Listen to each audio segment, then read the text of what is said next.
차 가지고 등산 싹 가는 한겨울에 오프로드. 함부로 다니면 타이어 펑크 난다. 추운데 엎어져서 코 깨지지 말고 빨리 내려와라.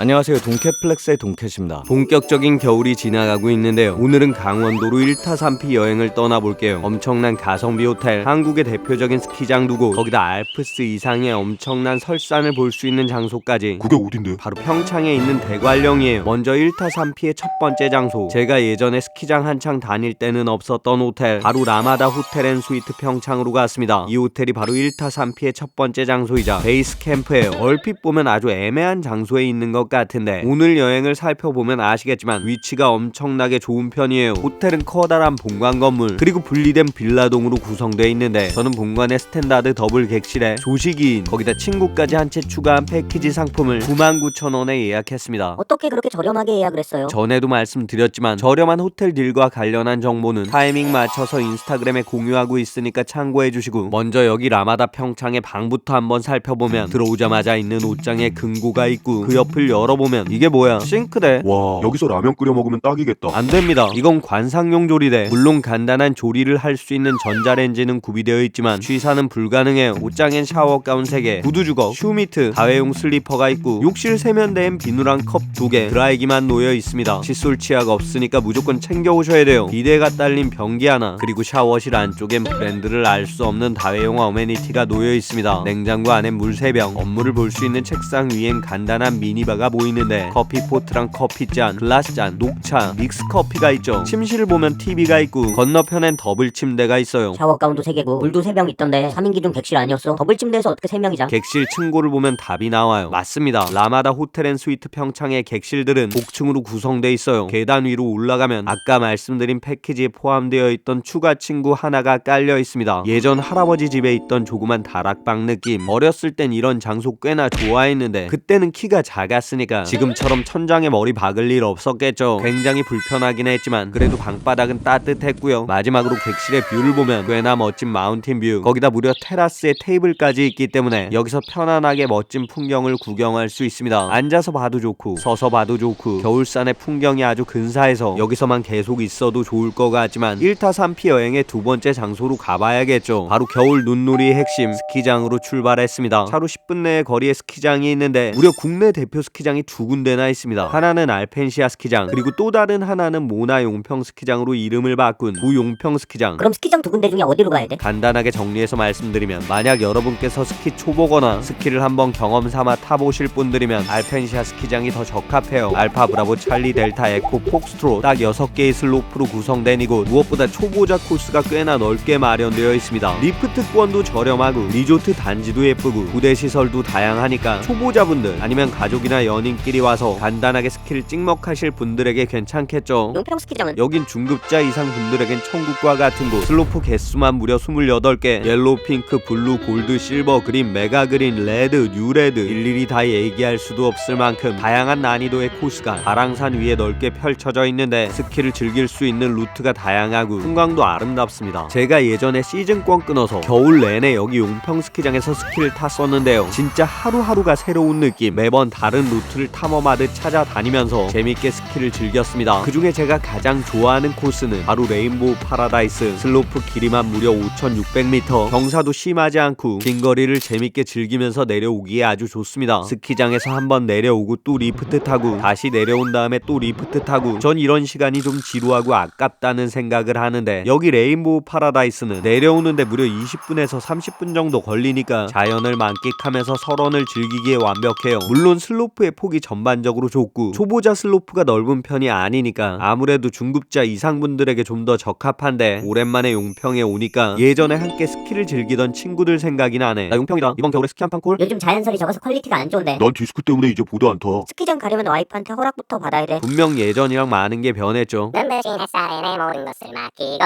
오래된 그리움은 모두 벗어 제끼고 서태지와 아이들이 프리스타일 부를 때처럼 스키장이 붐비지도 않고 이제는 리프트 발권부터 반납까지 싹 싹 다 자동화가 됐고 화려한 불빛이 하얀 설원보다 더 돋보이는 시대로 변했습니다. 그래도 스키하우스의 낡은 보관함과 시설들처럼 평창의 먹거리는 그대로가 아닐까 생각하면서 친구가 추천해준 오삼불고기 맛집으로 갔어요. 오래된 식당은 아닌데 친절하고 깔끔해. 평창군 대관령면에 있는 자작나무 식당. 꽤나 넓고 쾌적한 공간에서 여러가지 메뉴를 팔고 있는데 전 당연히 15,000원짜리 오삼불고기 2인분 주문했습니다. 카레무침이랑 브로콜리, 김치, 단무지, 오징어 젓갈, 오뎅무침, 궁채가 나오고 대망의 오삼불고기. 오징어랑 삼겹살이 거의 1:1 비율로 들어있고 마늘, 고추, 쌈장, 그리고 빠질 수 없는 상추, 거기다 김치찌개까지 나오니까 구성이 나쁘지 않죠. 그럼 맛은? 여기 대관령의 오삼불고기 맛은 크게 두 가지로 나눌 수 있는데 첫 번째는 단맛이 거의 없고 매콤함으로 승부하는 곳, 두 번째는 적당히 매콤 달콤하게 양념을 묻혀서 구워주는 놈. 그럼 여기 자작나무의 오삼불고기 맛은? 둘 다 아니고 최신식 트렌드, 불맛을 강하게 입힌 오삼불고기. 즉 초벌을 굉장히 센 불로 구워내면서 불맛을 입힌 다음에 테이블에서 다시 한번 구워 먹는 건데 기름이 자글자글 튀기듯이 익어가는 오징어랑 삼겹살을 쌈에 싸서 먹어주니까 적당히 달콤하고 감칠맛도 있었습니다. 고기만 먹어도 맛있고 쌈 싸 먹어도 맛있고 김치찌개에 밥이랑 같이 먹어도 맛있었지만 예전에 대관령에서 먹던 전통적인 오삼불고기 맛은 아니었어요. 그래도 불맛을 잘 입힌 오삼불고기 충분히 맛있었고 무엇보다 김치찌개 아주 일품이었습니다. 다음에는 점심에 들려서 김치찌개나 청국장에 식사를 한번 해보고 싶었어요. 그렇게 예전과는 아주 조금씩, 아니 꽤나 많이 달라진 평창을 경험한 다음에 일단 호텔로 돌아갔어요. 호텔엔 오락실도 있고 헬스장도 있고 유료 운영 중인 사우나도 있습니다. 사우나랑 헬스장 운영 시간은 7시에서 9시까지. 매주 화요일 수요일은 휴무지만 공개 성수기엔 휴무 없이 운영 중이에요. 저는 간단하게 운동한 다음에 편의점에서 추억의 과자 짱구랑 카스 한 캔 구매했습니다. 예전에 할아버지 집 찬장에서 몰래 꺼내서 동생이랑 같이 다락에서 먹었었는데 오늘 사온 짱구는 추러스 맛. 아주 달콤한 추러스 가루가 뿌려져 있어서 오리지널 짱구보다 훨씬 더 자극적이었지만 어릴 땐 몰랐던 맥주의 씁쓸한 맛이 가볍게 상쇄시켜줬어요. 물론 동생이랑 서로 가지려고 싸웠던 스티커는 더 이상 제 관심이 대상이 아니니까 스티커보다 훨씬 더 매력적인 강원도의 장점을 만나러 나갔습니다. 바로 상쾌한 밤공기. 호울수 100개 이상 먹은 느낌으로 코가 뻥 뚫리는 것 같은데 멀리 하늘에 반짝이는 불빛이 보이네. 저거 북극성이지? 아니야, 인공위성이야. 무슨 소리야? 혼자 엄청 밝게 빛나고 있잖아. 북극성이야. 천천히 움직이는 거 안 보여. 인공위성이야. 원래 별은 움직여 멍충아. 네가 멍청이야. 저기가 북쪽이란 증거 있어? 예전엔 이런 걸로 친구들과 실랑이를 벌였지만 이제 저게 북극성인지 인공위성인지 그닥 관심도 없고 그냥 시원한 밤공기 마시다 보니까 강원도에서 며칠 더 쉬다 올라갔으면 좋겠다는 생각만 들었지만 내일 저녁에 당장 회의가 잡혀 있다는 게 함정. 급작스럽게 추위가 느껴지면서 빠르게 호텔로 들어가서 뻗었습니다. 다음날 아침이 밝았고 조식 먹으러 갔어요. 조식은 1층에 있는 하늘식당에서 진행하고 있었습니다. 음식 종류는 꽤나 많았지만 대부분은 다 기성품. 간단하게 설명드리면 약간 잘 나오는 회사 뷔페 구내식당 느낌. 전에도 말씀드렸듯이 저는 뷔페에 갈 때마다 모든 음식을 먹어보고 가장 맛있는 것들로 마지막 한 접시를 먹는데요. 이날의 마지막 접시는 고구마 샐러드랑 모닝빵 그리고 햄이었습니다. 아니 마지막 접시가 특별한 게 없네. 맞습니다. 특별한 음식은 없었고 얼마나 맛있는 제품을 썼는지 그리고 보관 상태가 얼마나 좋은지에 따라서 마지막 접시가 결정됐어요. 모닝빵은 폭신하니 오뚜기 딸기잼이랑 잘 어울렸고 햄도 신선했고 고구마 샐러드도 퍽퍽하지 않고 달짝지근하니 맛있었습니다. 물론 마지막 접시가 여기서 끝은 아니에요. 바로 오뎅. 이놈 역시 딱 전형적인 맛이었는데 적당히 뜨겁고 적당히 쫄깃하고 간도 아주 좋았습니다. 무엇보다 강원도의 겨울과 잘 어울렸어요. 거기다 이게 무려 10만원도 안 되는 숙박료에 포함된 2인 뷔페, 창밖으로 보이는 운치 있는 겨울산, 평일엔 붐비지 않았던 식당, 직원분들의 친절까지 꽤나 마음에 들었습니다. 솔직히 전에 소개해드렸던 스카이베이나 세인트존스 호텔보다 조금 더 만족스러운 숙박이었어요. 근데 세인트존스랑 스카이베이는 강릉이잖아. 왜 같이 비교하는 건데? 그 호텔들과 여기 라마다 평창에 공통점이 있습니다. 전에 제가 세인트존스 호텔 영상을 올렸을 때 이런 댓글이 달렸는데요. 스카이베이랑 세인트존스 사성 아니고 영성입니다. 어라, 여러 번 갈 때마다 4성급이라고 알고 방문했었는데 인터넷 홍보 뉴스에서도 방송에서도 4성급이라고 얘기하는 거 들었는데 세인트존스 호텔 그리고 스카이베이 호텔을 네이버에서 검색하면 분명히 4급이라고 적혀 있습니다. 그리고 여러 숙박 예약 사이트에서도 4성급으로 분류가 되어 있어요. 그렇기 때문에 저처럼 많은 분들이 4성급 호텔로 인지를 하고 있죠. 하지만 4성급이 아니라는 구독자님의 댓글, 그러니까 이 타이밍에 정확하게 확인을 해봐야겠습니다. 우리나라에선 관광진흥법 19조에 따라서 호텔 등급을 최하 1성급에서 최상 5성급까지 분류하고 있어요. 그중에 4성급 호텔의 기준은 2개 이상의 정규 레스토랑이 있고 비즈니스 센터, 연회장, 국제회의장이 있으며 12시간 이상 룸서비스가 제공되고 클럽, 카지노, 피트니스 센터 등 기타 편의시설이 있는 호텔을 얘기하는데요. 세인트존스 호텔과 스카이베이 스카이베이 호텔, 거기다 라마다 평창까지 이런 부분을 대충 충족시키지만 정확하게 말씀드리면 구독자님의 댓글처럼 이 호텔들은 4성급 호텔이 아닙니다. 왜냐? 싹 다 분양형 호텔이기 때문이에요. 이 분양형 호텔은 현행법상 공식적인 호텔 등급을 받을 수가 없습니다. 왜? 분양형 호텔이 안 좋은 점이 있어? 분양형 호텔은 호텔을 분양받은 여러 사람들이 공동으로 부동산을 소유하고 이런 소유 구조 때문에 좋은 서비스를 제공하는데 약간의 한계가 있어요. 왜냐? 처음 호텔을 지을 때 분양을 받는 분들에게 약속한 수익률이 있으니까 최대한 그분들에게 수익을 돌려주기 위해선 많은 투숙객을 받아야겠죠. 그러니까 단체 관광객 그리고 해외 관광객의 유치가 무리하게 늘어날 수 있습니다. 자연스럽게 서비스나 시설의 관리는 좀 어렵겠죠. 거기다 여러 시설들 역시 외부에서 임대로 들어온 사업자들이 운영하기 때문에 일정 퀄리티로 관리하는데 애로사항이 있습니다. 우리 호텔이 분양형 호텔이긴 하지만 그래도 시설이 4성급에 준하는데. 분명 그렇게 얘기할 수 있지만 관광협회 중앙회에서 받은 호텔 등급은 꽤나 엄격한 기준이 적용돼요. 예약부터 주차, 청소, 서비스와 퀄리티와 직원의 친절도까지 블라인드로 평가했기 때문에 꽤나 공신력이 있습니다. 하지만 분양형 호텔은 이 호텔 등급을 부여받지 못했으니까 이전에 4성급이라고 소개해드렸던 스카이베이랑 세인트존스 호텔은 성급을 부여받지 못했다는 점을 말씀드릴게요. 이번에 소개해드린 라마다 평창 역시 성급이 없는 분양형 호텔이기 때문에 세인트존스나 스카이베이, 즉 강원도의 다른 유명한 분양형 호텔들과 비교를 해봤습니다. 전 셋 중에 라마다 평창이 조금 더 만족스러웠는데 그 이유는 적절한 투숙률과 숙박료, 거기다 호텔에서 아주 가까운 곳에 위치한 수많은 관광지. 근데 1터3P의 세 번째 장소 소개 안 해줬는데. 맞습니다. 이제 세 번째 장소를 만나봐야죠. 하지만 그 전에 커피부터 한 잔 마실게요. 여기 대관령에서 꽤나 강력하게 추천할 수 있는 곳, 카페 푸르름. 대관령의 작은 밭 앞에 위치한 커피숍인데 가게 안엔 테이블이 5개 정도, 아기자기하고 따뜻하고 분위기도 괜찮습니다. 대충 커피숍 내부 손님들의 느낌은 식사하고 오셨어요? 네, 좀 전에 왔어요. 이쪽으로 같이 앉으시죠. 차는 뭘로 시킬까요? 늘 먹던 걸로 할까요? 이렇게 동네 분들한텐 꽤나 유명한 사랑방. 무엇보다 커피가 진짜 맛있는데 가격이 너무 저렴해요. 아메리카노 3,500원, 딸기 주스 5,000원, 대추차 5,000원. 전 이곳의 시그니처 메뉴 흑임자 라떼 한 잔을 주문해서 창가에 자리를 잡고 앉았습니다. 흑임자랑 크림, 에스프레소를 적당히 섞은 다음에 마셔주면 와 진짜 맛있네. 전원 속에서 맞이하는 완벽한 힐링. 물론 동네 분들은 외지 사람 없는 조용한 분위기가 더 좋을 수도 있겠지만 제가 우리 구독자들에게만 추천을 좀 하겠습니다. 착한 가격에 행복한 전원의 향기를 맛볼 수 있는 카페 푸르름. 대관령에 오신다면 한 번쯤 들려보세요. 근데 난 어차피 스키장 갈 일 없어서 안 올 것 같은데. 스키장 안 가셔도 괜찮습니다. 평창 대관령 1타3피 여행의 세 번째 코스, 혈기왕성한 청춘들부터 몸이 불편하신 노인분들, 아이들과 함께 오는 가족들까지 모두에게 적합한 곳, 바로 호텔에서 차로 15분 거리, 알프스만큼 근사한 산을 만날 수 있는 장소. 거기다 힘들게 등산할 필요도 없고 편하게 차로 정상까지 올라갈 수 있는 곳, 일명 삼양목장, 삼양 라운드 힐로 갔습니다. 사실 강원도에 관광시설로 운영 중인 목장이 여러 군데 있죠. 그중에 여기 삼양 라운드 힐은 화이트 시즌을 별도로 운영 중입니다. 차를 가지고 드라이브 스루식으로 정상까지 올라가는 코스. 거기다 제가 간 날은 기온도 영상 6도, 겨울치고 따뜻한 편이었습니다. 간단하게 관람 코스를 설명드리면 먼저 매표소에서 대인 12,000원, 소인 만원의 입장료를 내고 차를 가지고 정상까지 쭉 올라가요. 여기서 중요한 건 올라가는 길엔 정차를 하면 안 된다는 거. 포장된 도로를 지나가면 비포장 도로가 나오고 다시 포장 도로 나오고 한 번 더 비포장 도로를 달려가요. 여기 히말라야 아니고 안데스도 아니고 알프스도 아니고 바로 대한민국 대관령이에요. 근데 길이 좀 험하니까 웬만하면 차체가 낮은 스포츠카나 고급 세단은 가져오지 마세요. 제 지프 차량은 항상 얌전한 아스팔트만 달리다가 오늘은 제대로 자기 존재감을 뿜어냈고요. 그렇게 산길을 달려서 정상에 도착했습니다. 멀리 보이는 산과 초대형이라고 표현하기엔 너무 큰 초초대형 바람개비처럼 생겨서 낭만을 자극하는 풍력 발전기까지 진짜 환상적인 풍경이 눈앞에 펼쳐지는데 주의하실 점 한 가지. 이날 영상 6도라고 했었죠. 근데 정상은 진짜 몸이 꽁꽁 얼어붙을 만큼 추웠습니다. 특히 가족 단위 관광객들 방심하고 오셨다가 제대로 구경 못하신 분들 많았어요. 저는 잽싸게 핫팩 하나 꺼내서 데폈고요. 조그만 눈사람도 만들고 사진도 찍은 다음에 친구들한테 다시 연락을 했습니다. 차 가지고 등산 싹 가는 한겨울에 오프로드? 함부로 다니면 타이어 펑크 난다. 추운데 엎어져서 코 깨지지 말고 빨리 내려와라. 친구들의 긍정적인 반응은 시원하게 포기하고 동해 전망대 위로 올라가서 사진 한 장 찍었어요. 대관령에서 멀리 보이는 동해바다 미쳤습니다. 이제 천천히 차를 가지고 산을 내려가 볼게요. 산 아래로 내려오는 길엔 올라올 때랑 다르게 군데군데 정차를 하면서 구경을 할 수 있습니다. 눈길을 걸어보기도 하고 멀리 하늘을 바라보기도 하고 파란 배경에 펼쳐진 아름다운 비행운까지 가슴이 시원해지는 풍경이었어요. 물론 겨울에 대관령은 엄청나게 추웠기 때문에 제 손의 감각이 조금씩 무뎌졌는데 이 모든 추위는 큰 그림을 위한 준비일 뿐 꽁꽁 얼어버린 제 속을 녹여줄 놈이 바로 여기 목장 마트에 기다리고 있어요. 여기는 삼양 목장, 바로 삼양 라면이 있습니다. 여기 목장 마트에서 라면과 용기를 사서 즉석 라면을 끓여 먹을 수 있는데, 전에도 말씀드린 적이 있지만 전 산에서 먹는 산라면 무지하게 좋아해요. 특히 삼양라면 진짜 오랜만에 먹어보는데 스키장도 변했고 오삼불고기도 변했고 별빛을 바라보는 제 마음도 변했고 함께 여행을 즐기던 친구들도 변했지만 라면에 담긴 추억만큼은 변하지 않았습니다. 이 삼양라면 저 어렸을 때 일요일마다 아버지가 자주 끓여주셨는데 오랜만에 아버지께 전화 한 통 걸었어요. 아버지, 요즘에도 삼양라면 자주 드세요? 라면은 그냥 아무거나 먹지. 예전엔 삼양만 끓여주셨는데. 아니야, 라면은 아무거나 먹는다니까. 에이, 기억을 못하시네. 맛있다고 2봉지 먹고 1봉지 더 끓여 먹어. 그날은 기억난다. 그날부터 네가 키가 좀 크기 시작했지. 변해가는 것들 속에서 절대 변하지 않는 것도 있습니다. 제 친구들, 그리고 저랑 제 아버지까지 시간이 지나면서 많은 것이 변했지만 어떤 부분만큼은 함께 간직한 채로 평생 변하지 않을 수도 있습니다. 겨울이 다 가기 전 1타 3피, 1타 쌍피가 아니어도 좋은 사람들과 기억을 공유할 수 있는 단 하나의 소중한 추억을 만드는 여러분의 내일을